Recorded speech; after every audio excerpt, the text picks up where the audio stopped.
Hello and welcome to the Horti-Culturalists. I'm Stephen Ryan. And I'm Matthew Lucas. And we post a video every week, so why not hit subscribe and the alert button to keep up with our adventures. And don't forget, every Monday we do a short. So if you've got a burning horticultural question for Mr. Ryan, put it in the comments below and he will answer it in 60 seconds every Monday. Yes, so there you go. We're helping everybody. And do say where you're from in the world. It does help with context. Exactly. And in terms of where we are in the world, Stephen, sensing a bit of familiarity. Yes, we're back at Rayner's orchard at Warrayullock in the Yarra Valleys. We've decided that there was enough here to keep us entertained for 2 stories. And eating. We have literally eaten our way through about 5 hectares. Yes, I have to say I've had more than my daily allowance of fruit today. But and vitamin C. Now, behind us is an apple. Yeah.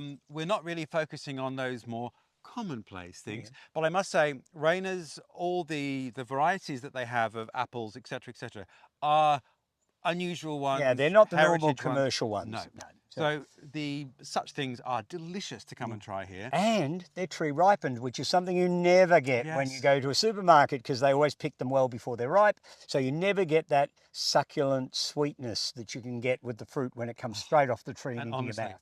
It is incredible the things we've eaten here. And you can eat things too. If you're in Melbourne or near, it's about an hour outside of Melbourne in the Yarra Valley. We'll put the links below and you can book a tour and you get taken around. And they say no matter what day of the month or what season you're here, there's at least 10 fruiting things that you can eat and enjoy. And you can eat them as you go around, and you can also self-pick and buy fruit to take home. So if you've got a penchant for making jams and jellies and goodness knows what else, you could go nuts in this place. Well, and actually you can go nuts because there's macadamias here as well. Well, exactly.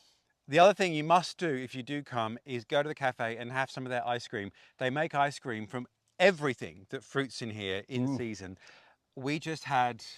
We had blood plum and a mandarin, and honestly, it was the best ice cream I've ever had, and I've had a few, I'm telling you. Yeah. So exit through the cafe when you do come. But Stephen, let's go. All right. All right, Matthew. Yeah. We are standing in front of a very handsome tree. It's very handsome. Great bark. Yeah, but as Len tells me, one of the major failures as far as the plant for this particular climate's concerned. Yeah. So this is the white sapote, Casimiroa edulis. Yeah. Alluding to it being edible, of course, edulis. Oh, is that what, okay. Yes. Is that what edulis means? Yeah, edible. Well, there you go, viewers. Yeah, so it's a lovely tree, but Len tells me it rarely fruits, so it's obviously borderline for up in this area, but it would make a lovely ornamental tree, and certainly I know of people who are fruiting it quite well in Melbourne. Right. So it's probably either what, just too cold? I think it's just a little bit, well, it might be a bit of both. It might be a little bit wet in the winter and a bit too cold up here. Yeah. But the tree obviously survives. It's grown to quite a good size. It's probably about 2/3 its full size. So it's a moderately large tree, I guess, from a suburban garden perspective. But very, very handsome. Yep, lovely bark, lovely leaves. Did we say where it's from? Central and northern South America. Right. So all down through that Mexican down to Costa Rica-y sort of area. Yep. There's also a black sapote, which is a slightly different tree again. So very interesting and attractive, but not for me.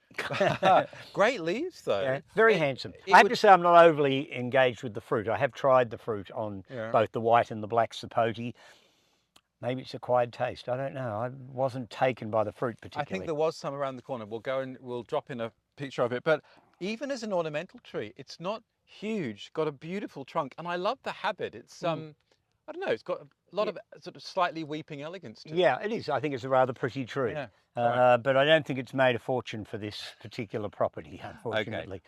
On to the next. All right. Okay, this is not what I was expecting, Stephen. Well, this is probably Australia's most famous fruiting plant, I guess, in a way. Yeah. The well-known and exploited from Hawaii macadamia tree. Exploited from Hawaii? Yes, Hawaii got onto it as a commercial crop well before Australia did. Oh, right. Yeah, so they were growing it over there as a commercial nut. And I think eventually we woke up to the fact that it was one of the world's best nuts and we weren't growing and selling it. What is it, Stephen? It's macadamia. Macadamia integrifolia, and it was named by Baron von Mueller in about 1857 after John Macadam, who was a Scottish chemist, who invented tarmac. I don't know. Did he? Well, maca... Yes, the I don't know. I think we might be taking a leap of faith here. But anyhow, John Macadam was also honorary secretary of the Victorian Philosophical Society. And so he had the genus named after him by our famous botanist Baron von Mueller. Yeah. There's only 4 species in the genus. They all vary slightly. This is the main one that's become a commercial success. Integrifolia, meaning that the leaves are have full integrity. There's no cuts, serrations, or what have you. Okay. And it's now starting to produce the rather large green fruits, which you leave on the tree, and when they drop to the ground, that's when you collect them and you can harvest them then.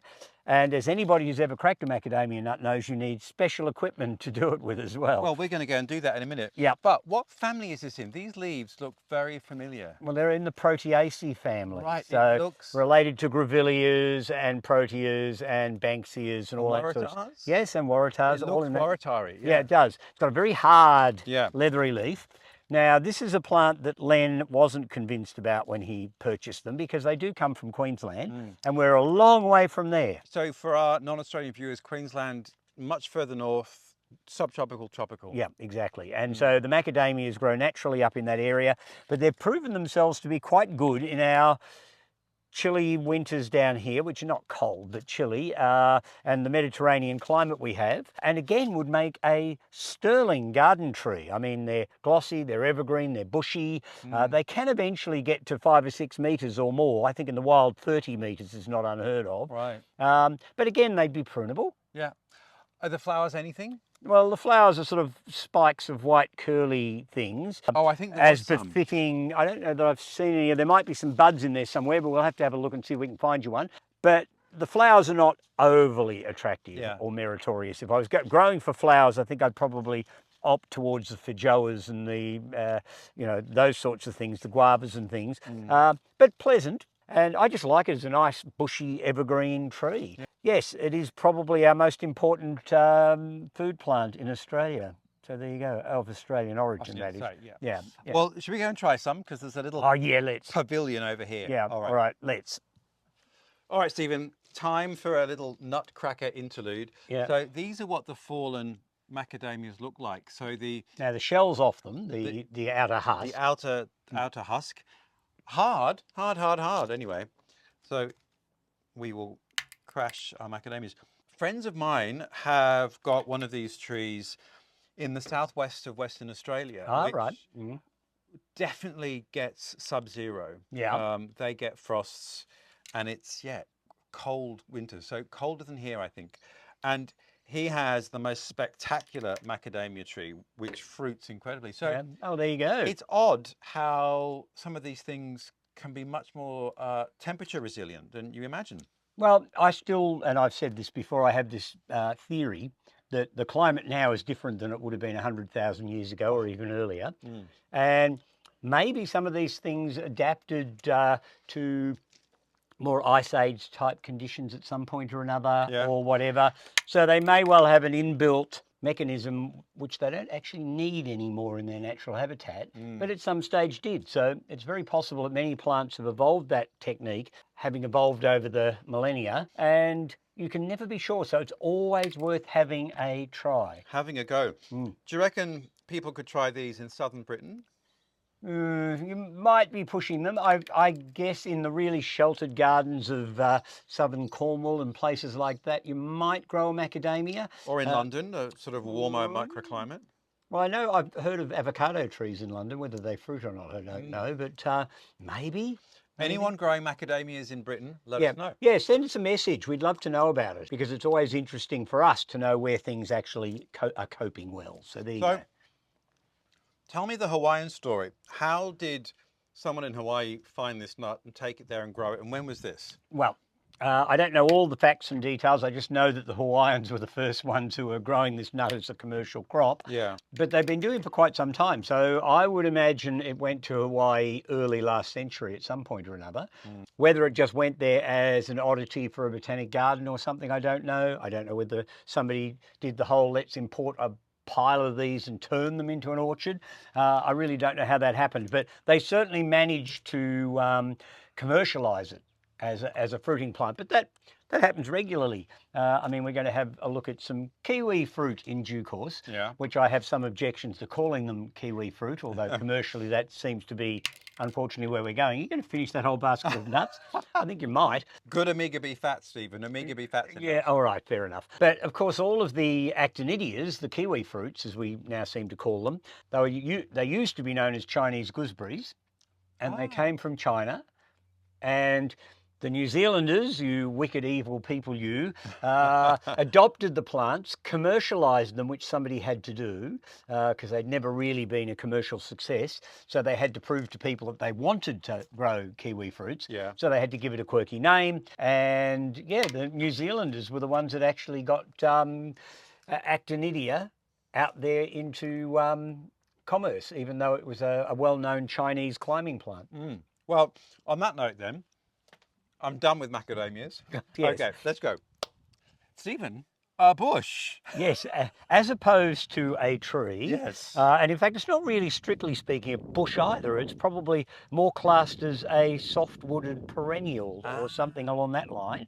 And again, it's another South American. So here we are, flitting around through Peru and Chile and places like that. Yeah. And we would know this probably as Cape gooseberry. Yeah. Although I've heard Peruvian berry is one of the other common names for it. But what cape is it referring to? Well, Cape of Good Hope, I suppose. Well, No, I the Cape of...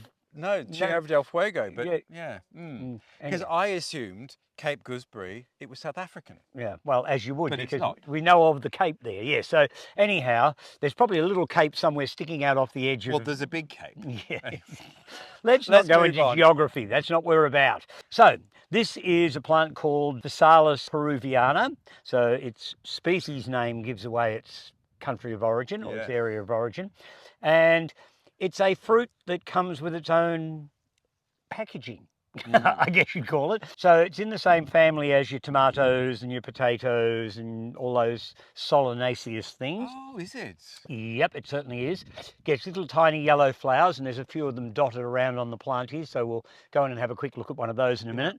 And then you get these amazing little green parcels that inside is a almost cherry-sized orangey red fruit. Now, generally speaking, it's better to let the fruit hit the ground. So once they fall off the plant, then the berry inside will be ripe. And I can well remember being in all places in the world, Madagascar, where the children would run out from the side of the road with little baskets, little woven baskets full of these, and try and convince you to pull over to the side of the road and buy them from them.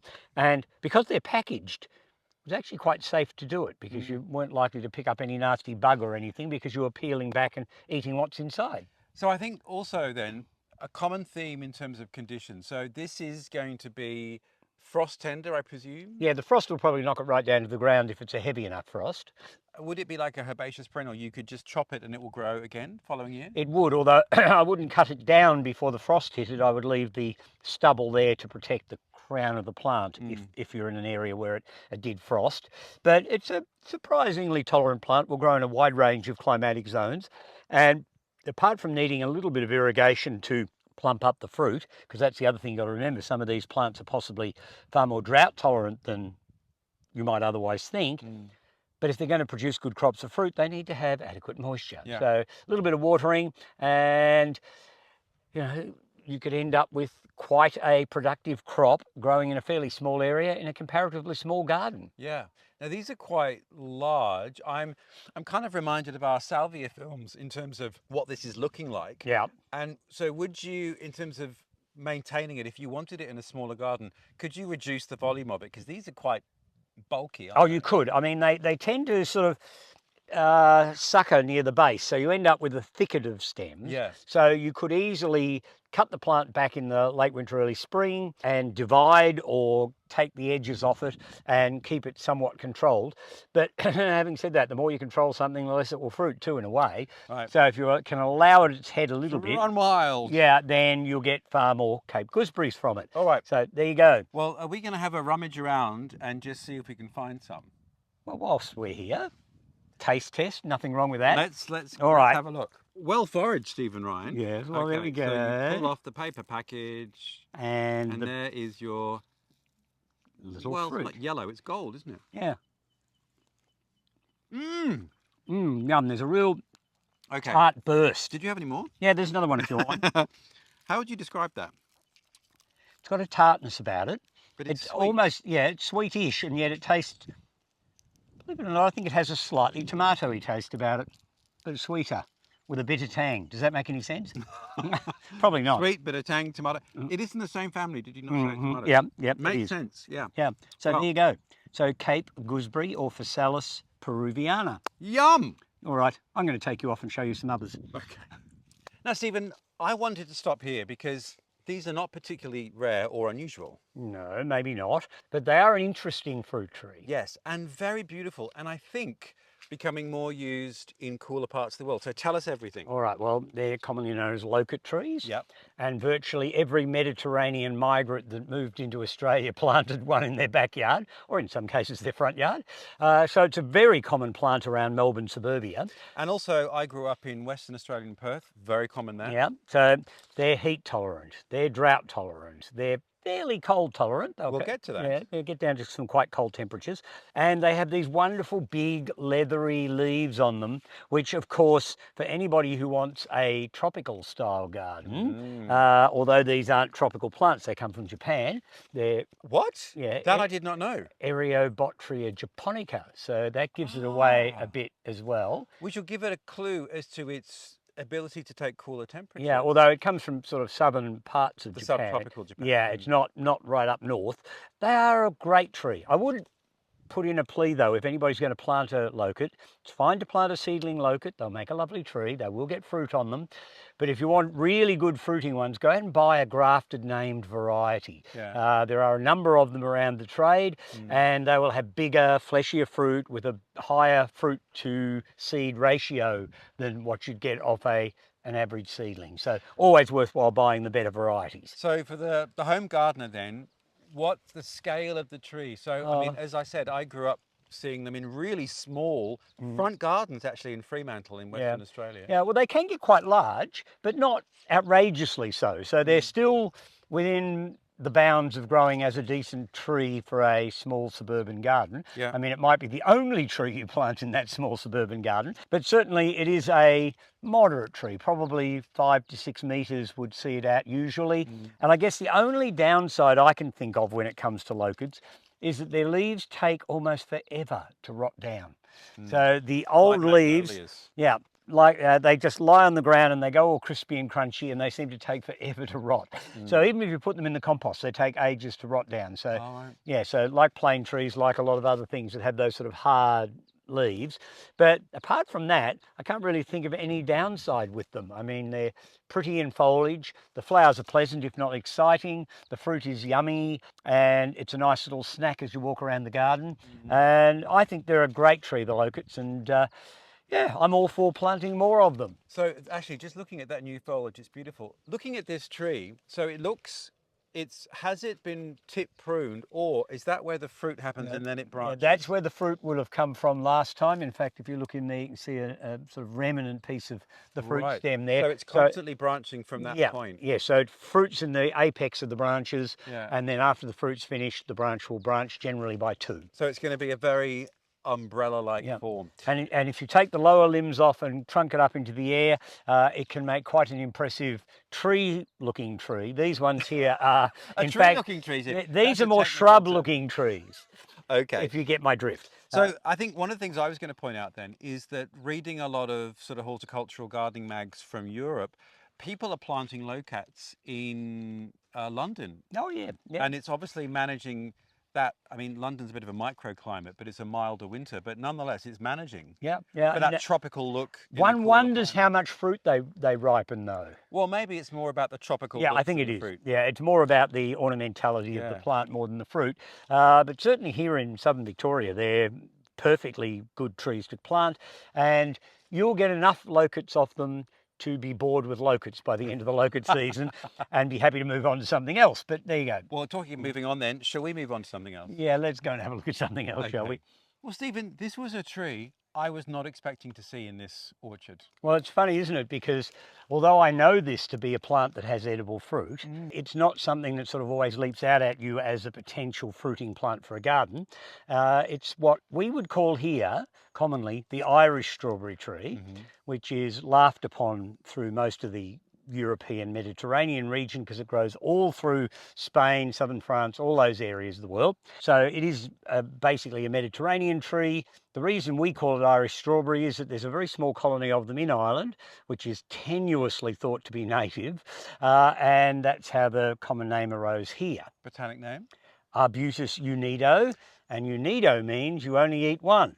So I don't quite understand why that name has been applied, although if the fruit is really ripe, it has a certain sweetness to it, but it's rather bland, dare I say. I hope there's no Arbutus lovers out there. Well, there is, because we've made an Arbutus epic looking at lots of different species and hybrids. But they're great garden plants. Which we'll link for the bark, for the fruit, for the flowers. Exactly. So this particular tree is just finishing flowering. Yep, and its fruit will ripen right through the late autumn, winter. And in fact, you'll often have flowers on it and ripe fruit at the same time, because next year's flowers become fruit when this year's flowers are still on them. So you can have both at once with this particular tree. Well, there's some fruiting ones just around there, so we'll drop that footage in now. Yeah. This fruit is still quite green, so it's ripe when it's red. Yes, it's got to be red and reasonably squishy. If it's not soft, then it's got no nice flavour at all. But I do have to say, it's another one of those things that makes a really seriously good liqueur. And do you peel it or do you eat No, the whole just thing? eat the whole thing. It can be a little bit granularly, I have to say, so the texture of it isn't always to my liking. But yeah, it's perfectly edible, but not exciting. So I guess if we were stranded on an Irish desert island with a handful of arbutus, of course we'd eat them. But I don't see it as one of those important fruits. But then there are plenty of people from the Mediterranean region that love them when they see them in fruit. So there you go. Must just say as well, we just spent some quality time in the cafe here, and the chef makes ice cream from every single fruit, including these. So if ever you do come and visit, do make sure you have some of the ice cream, because it is the most beautiful ice cream, and it's made. Blood plum's pretty good. Oh, and what did I have? Mandarin, yes. So I'd love to try. Arbutus ice cream. Yeah, why not indeed? Why not indeed? On to the next. Yes, let's find some more. All right, Matthew, we're walking around looking at different things, and I saw these couple of rather sad little trees. Can I say, Stephen, not the most boisterous of them. No, and this is probably what Len would suggest was one of his less successful plantings, but it really is a very interesting little tree. It needs a little bit more shelter and a good, deep, well-mulched soil to grow well. And it's commonly known as a North American pawpaw, not at all related to the pawpaws. And in fact, it's a cold climate custard apple, basically. Oh, right. So Asimina triloba, and there's some fruit on this tree. They generally come in pairs, so you get two fruit hanging on the branch together. It has a weird flower about the size of a 20-cent coin in Australian currency, and it's a sort of a lurid sort of livery colour. Lurid liver. Wow. Yeah, so selling that. It's it's actually quite an interesting flower, and I quite like the look of it. The foliage does in fact always hang, so this isn't unusual in the way the foliage is sitting. Oh, okay. Hang on, there's a pair on the floor there. Can you reach those? Yes, if I bend right down to it. And look, here's some that have fallen. There we go. Yeah, so probably still not quite ripe. This would be more an autumnal fruiting thing, so we're still in summer. And I have eaten them, and they're soft and squishy inside like a custard apple, unsurprisingly. And they're quite sweet, so it's a very nice fruit. In the wild, it has a tendency to sucker, so you end up with thickets of it. And in North America, I know that there have been many selections made of superior varieties. So certainly in that part of the world, if you're trying to buy some, I would definitely go for named varieties to get the bigger, better fruit. Now, I interrupted. You were saying the leaves do droop. Yes, naturally they have a drooping sort of leaf. So although these trees probably could do with a good drink, they will still look this way when they get one. Right. So the leaves always hang down. They're normally a bit bigger than this. These trees are actually struggling quite a bit, sadly. And in the autumn, the foliage goes the most beautiful clear buttery yellow.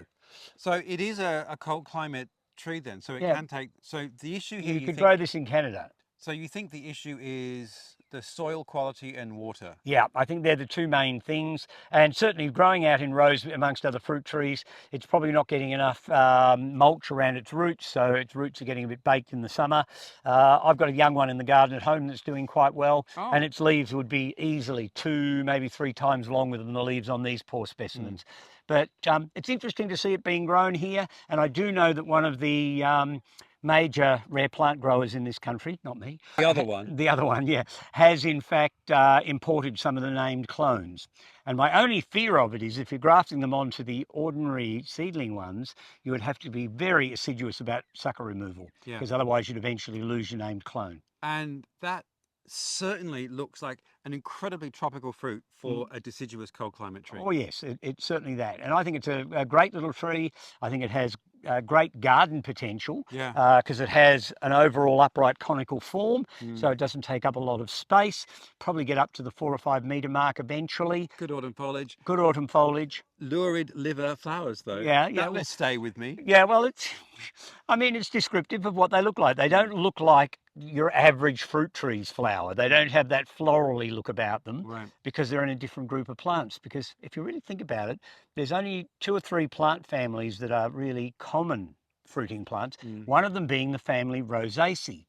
All your peaches, your plums, your apricots, your nectarines, all those things all belong in Rosaceae. Including the Loquat. And the other main one is all your citruses in Rubiaceae, and they get pretty little flowers. But yes, this one comes from a family that is not renowned for its attractive flowers. But there you go. There you go. Well, fascinating. Another good garden tree. On to the next. All right, let's go. Handsome tree, Stephen. Yes, it is one of my all-time favourite small garden trees. Is it? Well, if you want something that actually is productive in fruits, I don't think you can go very far past a Diospyros kaki. Oh, kaki? Yes. Well, your pronunciation might be different. You might say kaki. But anyhow, we would know this, generally speaking, as a persimmon tree. Right. Yeah. And it's fairly cold hardy, it's heat tolerant, it's not very big. Its flowers aren't overly exciting, I have to say, but the fruit is beautiful and big, large tomato-like fruits that go the most fabulous orange colour when they ripen. And of course, this wonderful, glossy, handsome foliage goes the most beautiful colours as well before it sheds in the autumn. And the fruit can stay on the tree after the leaves. Oh yes, they definitely can. So as long as the possums don't clean them up or something else, or the birds, you can have this naked tree with these big red fruit hanging on it, looking stunning. And kind of Christmas tree-ish, because they're like baubles. Yeah, they are. It's a remarkable tree.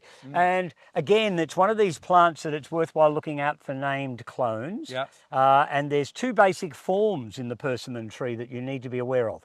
There's the classical astringent forms, and they're fruit that needs to be let go really soft and squelchy before you eat it. Otherwise, it'll make your mouth explode. Or there's the non-astringent ones, which you eat like an apple. They're crisp and crunchy. I prefer the astringent ones, and I have to say the cooler the climate, the less well the non-astringent ones do. So in the cooler climates, you would always go for an astringent persimmon, perhaps a nightingale or one of those varieties. Other people can grow the non-astringent ones. I don't think they're a real persimmon unless they're dribbling down your arm, for goodness sake. So, now, where's it from as a species? Well, they're Japanese. So, and they may well expand into other parts of Asia. The genus itself is huge, but there's not that many of them that are in fact edible. I think ebony is in the Diospyros genus. Now I'm throwing something out there that people will see and they'll go, "You're wrong, Stephen," but I've almost got a feeling that it is also one. And there's different species that come from North America with much smaller fruit, some of which are edible. So it's quite a big genus and it has quite a broad distribution, but the Japanese one is by far the creme de la creme of persimmons, I have to say. And once again, continuing the sub-theme, perfect for a small garden. It's so decorative, it's not huge, has often a great form, the foliage, the fruit. Yeah, it's a lovely plant. You can lift, these ones are growing quite close to the ground, but you can lift the canopy up so you can get underneath them. And I just think they're the most beautiful looking fruit. Don't do what a friend of mine did once though. Their mother-in-law had given them a bag full of persimmons and they put them down on the carpet and then forgot them. Oh. I've never seen carpet so badly stained in all my life. And I went straight through to the floorboards and turned all the floorboards green in colour, Oh, stained them green. oh And well, a good home dye. yeah, well, maybe, and quite a lot of expense involved in fixing it all. But anyhow, so they are a lovely fruit, they're a lovely tree, and they're not terribly hard to grow. They do need good drainage. They don't like wet feet, but as long as they've got reasonably good drainage, they're not overly fussy about soil types. And I've got a young persimmon in the garden at home, so it's doing quite well at Macedon, and they certainly grow well around suburban Melbourne. So there's plenty of nice gardens with lovely persimmon trees. And I actually quite like the idea of having a productive tree in the garden that I can also see as being highly ornamental, and they fit that really well. Well, actually, at my birthday, a significant birthday, a few years ago, Yeah. hard to believe, I know. 20 it was, wasn't It it? was, yes. Yeah. The florist had persimmon branches just with his Yeah. fruit as a centerpiece decoration. It looked amazing. Then my other half, the good doctor, made persimmon pie. Well, it's like an upside down cake, I guess, with them. It was the most beautiful thing I've ever eaten. Have you ever had persimmon full? No. Well, there's something to look forward to as Okay. well. Yes, I made that once. for Something some to live others. for, Steve. Yes, exactly. Persimmon full. Yeah, but they're a great fruit, and lots of people will say they can't stand them, but it's nearly always people that have eaten them when they're not ripe enough. Right. I am 'Cause- frightened. I am frightened of them because of that very thing. You know, anything that you've got to get just right, I am a little frightened of. But anyway. Oh well, it's an acquired knack, I have to say. So I'll- once you understand what to look for, you hopefully will never come unstuck, so to speak, because it is Okay. awful if you eat an unripe persimmon. I'll overcome my fear, and we should move on. Yes, let's go and find some more, yet more plants. Okay. Stephen, I think you've tried to sell me one of these. And I will yet. You just wait and see if I don't. This is, if I had to select one smallish tree for a garden, because Yes. I only had space for one smallish tree, Yeah. this one could well be in my top 10 and Okay. maybe in my top 2 or 3. Okay, because we know that the persimmon is your favourite tree for the small suburban garden. Yeah, but then I'd forgotten about this one. This is a Chinese quince. Yep. So Pseudocydonia sinensis, Mm-hmm. and pseudo means mock. Cydonia is quince. Sinensis is of the Sinai, which means of the Chinese. And so it's all there in the name. Okay. And if you've got a small garden, Yes. anything you plant has to pay its way. So you say, Mr. Yeah, Ryan. so this does everything. Now, it's a not too big a growing tree. Yeah. So size-wise, it can fit into a small garden quite well. And it does almost everything. It has deep pink Barbara Cartland-esque blossoms on it in the Okay. late spring. Some of our viewers might have to Google Barbara Cartland. But Yeah, but if you do... do with the health warning. Yeah, that's right, exactly. She was very pink, and so is the Pseudocydonia. Yeah. And the flowers... Princess Di's former stepmother. Yeah, exactly. So there's Context. connections there. You know, we knew each other well. The pink blossom comes on after the leaves come out in the spring. So it's not that sort of mad, flamboyant splash of pink, because it's just pink amongst the greenery, which I actually find quite nice. Okay. So then it's followed by these amazing green fruit, which will eventually go slightly yellowy. And they're weird because they sit on the tree in odd directions. And these are still only about half grown. So these fruit are, what, They're 4 inches sizable. long? They're sizable, but they'll get to at least double that size by the time they're ripened. Yeah. You can use them like you would any other quince. So you can make jelly, jams, preserves or whatever. I did pickle quinces with them one year and used them with pork dishes. And well, I know you're a vegetarian. 9 to the shrine. Yeah, but anyhow, it was delicious. Okay, I'll trust you. And so you can use the fruit if you're game to pick them, because they do look quite handsome on the tree. Come autumn, the tree goes every colour from yellow through to burgundy. So you'll get this sort of graduation from the shadier spots in the tree where it goes yellow, right through to the outside where it goes burgundies and reds. And then when the foliage sheds, it produces this lovely patterned bark, I think almost as good as a crepe myrtle. So when it's bare in the winter, and I mean, these have been pruned to keep them bushy and low so that they can be cropped, but in the home garden, I would actually open them up and make them much airier. Because this is my thing. You had suggested this for our courtyard, and looking at this, I'm thinking, well, it's too squat and bushy. Yeah, well, it doesn't have to be. Right. So you can definitely encourage, I mean, it'll always be slightly multi-trunked. You can't discourage it from doing that. Yeah. But you could take the lower branches off, lift it up and canopy it up into the air. Yep. And then you could keep the tree open inside. And in fact, it gets that wonderful, gnarly, effectiveness with age too. I mean, Okay. trees can grow into attractive old age, unlike us. I don't know, we're not doing too badly. Yeah. All right, well, I'm glad we're finding some of your top 5 favourites Oh, all fruiting trees for the suburban gardens. well, exactly. That's become the motif, I think, of this particular video. All right. But don't ignore the quince. I think it's a beautiful tree. And I prefer this Chinese quince in about 3 different ways to the ordinary commercial quince from the Mediterranean. One, the commercial quince tends to get a lot of black spot and quite often a lot of, in Australia, pear slug can be a real problem. It's a little bit of one here. Secondly, the quince doesn't colour in the autumn. And thirdly, it doesn't have bark of any great merit. Right. So this has 3 things about it that I think leaves the normal quince behind. Having said all of that, the normal quince blossom is stunning. I do love it. But this tree, I think, is a much better bet for most garden purposes. And the other issue, or the other interesting thing, it's normally grown on its own roots. Quinces have a tendency to sucker. The Chinese quince rarely does.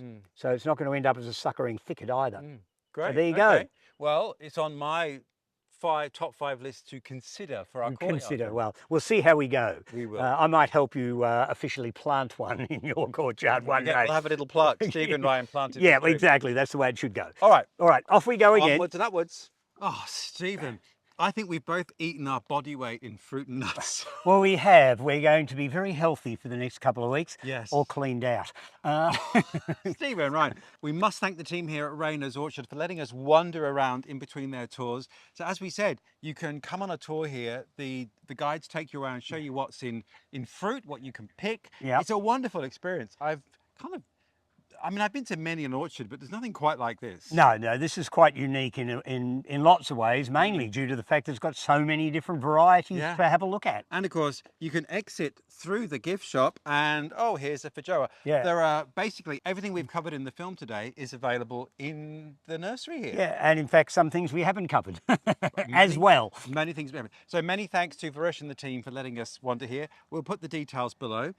What could we possibly do next week, Stephen? Well, I don't know, we could be anywhere doing anything. Probably won't have to do with fruit necessarily, but it's been a great experience, and to see lots of interesting and different fruit and fruiting plants, why not engage with it? They're beautiful. But until then, you must hit subscribe because we post every week on a Friday. And don't forget our Monday shorts. So if something crops up as a question in your head, put it in the comments below. Tell me where you're from so that I can get a sense of context, and we will answer it on our Monday shorts. We will indeed. But until then, see you next time. Bye all.